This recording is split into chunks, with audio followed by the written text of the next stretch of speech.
Welcome to Shellwood, dear viewer.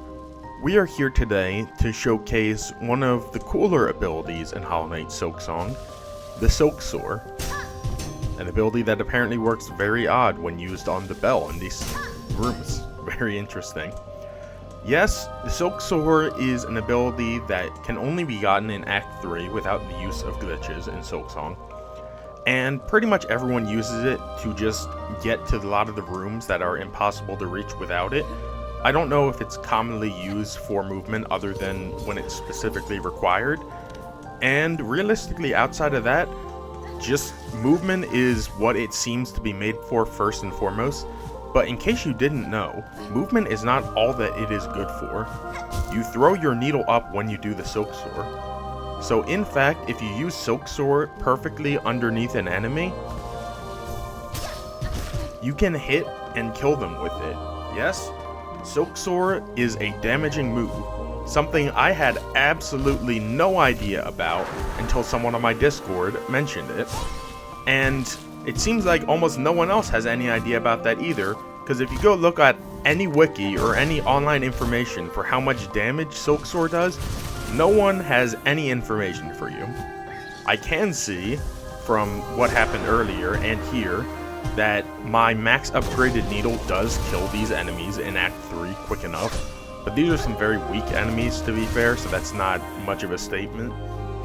It's really amazing that this game has been out for 3 months and there's still this much information that we don't know about. I haven't even seen anyone online post that you can use Silk Soar for damaging purposes, which should tell you, dear viewer, how absolutely useless this factor is.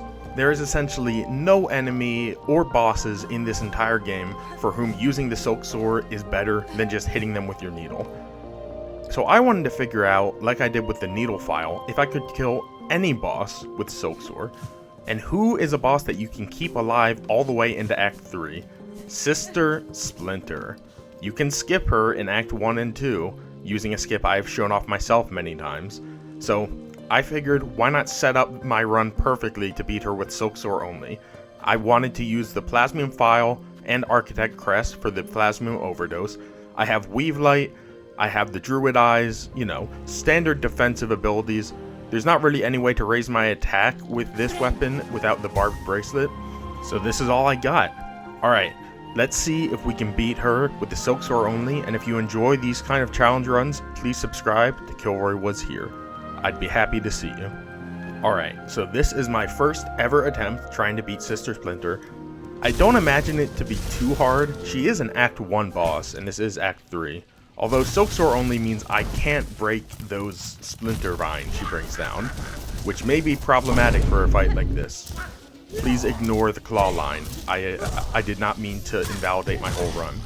So as you saw just there, dear viewer, claw line has 2 damaging hitboxes. It gives you damage on the initial needle throw up, but it also does damage if you manage to hit her with your attack. But as you could see, you cannot avoid taking contact damage on Sister Splinter, because like 99% of bosses and enemies in this game, contact damage hurts you. So Silk Soar is the only offensive ability that actively kills you when you try to use it. Hurrah! So what does that mean for us in our crusade to beat a boss with only the Silk Soar? Well, it means it's time to use drugs. I'm sorry, Michael Jordan. Stop it.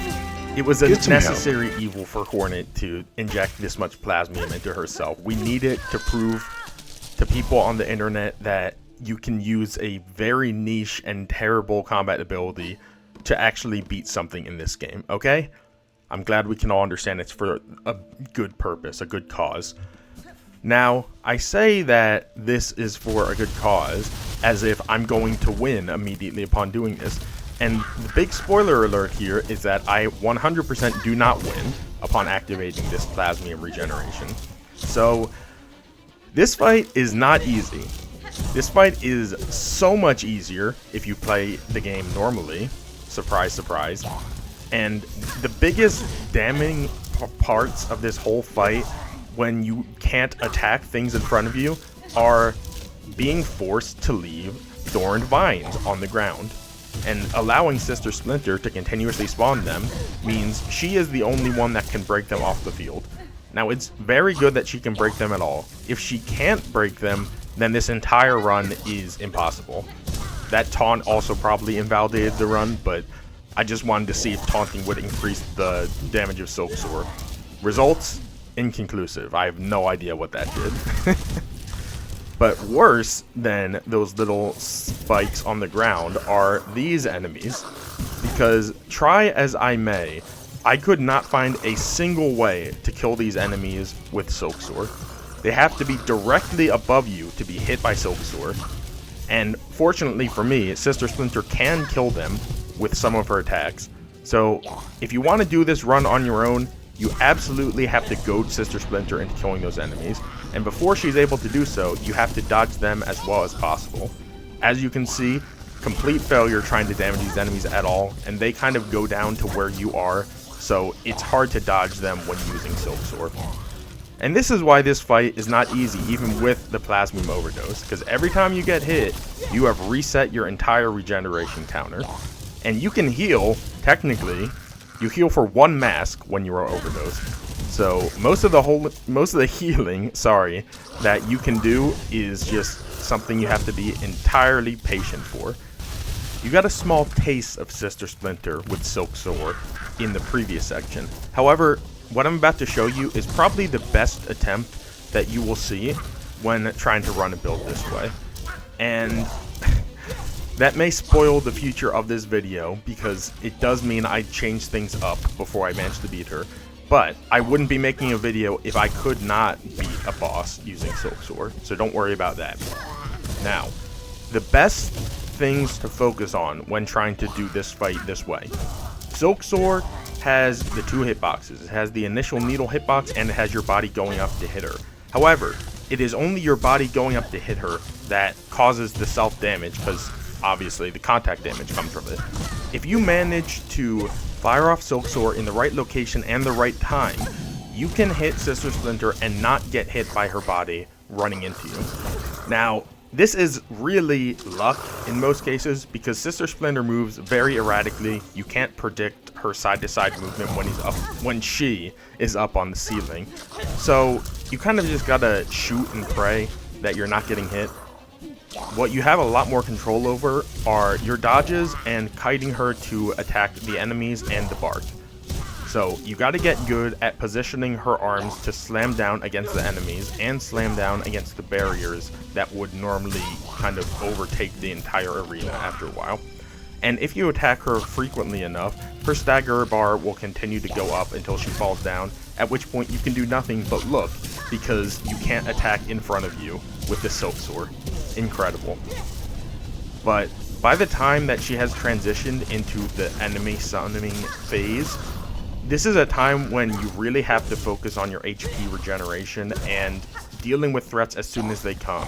Because if you let too many of these spiky thorns go down on the ground, you will run out of places to dodge, especially when there are enemies on the screen and not just her, because they are not locked to the ceiling.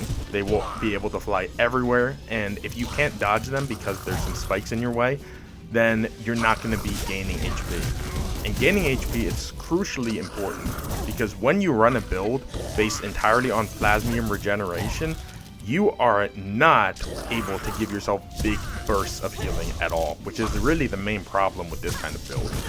You cannot sit back and farm Silk and heal.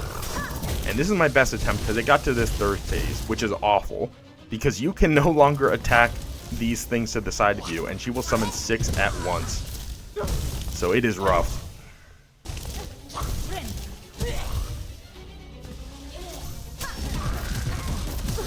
What is going on here? Well, I guess that's this attempt dead. What the heck just happened? So when I respawned after that glitch happened, it was not over. I Silk Soared and got hit while I was on the ceiling, and now I just can't move at all. What kind of momentum glitch is this, Silksong? It reminds me of the state you can get into when you activate a no-clip glitch, almost, because it kind of modifies your speed values. But yeah, no matter what crest I do, I'm just kind of... I've got like 0 momentum, 0 forward. I don't know what's going on. I can jump though. Apparently I can jump when I'm running.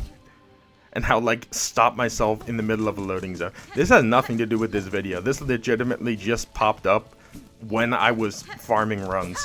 So if anyone could find like a use or something good about this glitch, well, that was an incredible Silk Soar there, Hornet. Great job. Oh. So redoing the Silk Soar deactivates the glitch, I suppose. So it gives you like a permanent Silk Soar ceiling stuck state. I love my alliteration, so I'm happy about that. Okay, back to trying to beat Sister Splinter. So, after all my attempts were said and done, you know what I learned the real solution to this problem was? Don't overdose on Plasmium. Mario was right all along. And if you do drugs, you go to hell before you die. Thank you for the advice, Mario. So, I got all of the abilities I could get to maximize healing and give myself the most silk as possible. And I went right into Sister Splinter, and I found, for once in this game's history, being overdosed is so much worse than just trying to fight this boss with your normal silk and your ability to heal.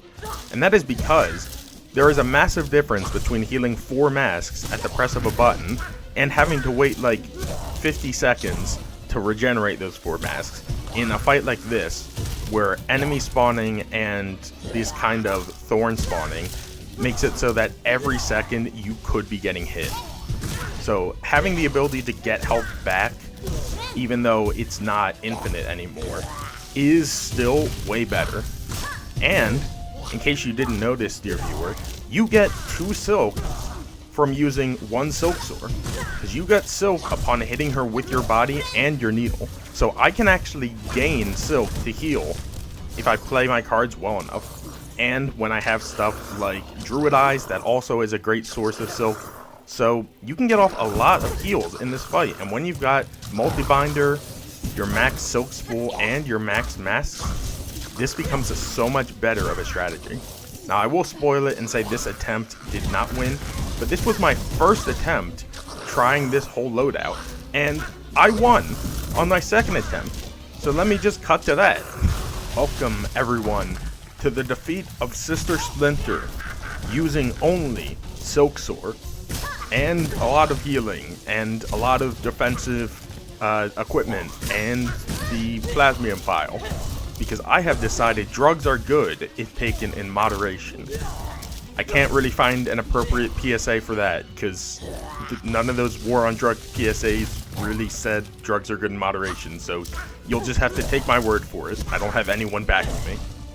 So, after showing you all of the benefits to going into these attempts using silk and not using hard drugs taken from wherever the Sea of Sorrows DLC is likely to take place in, you may wonder, is there anything else I need to focus on if I want to do this challenge myself? Well, it's mostly what I talked to you about before.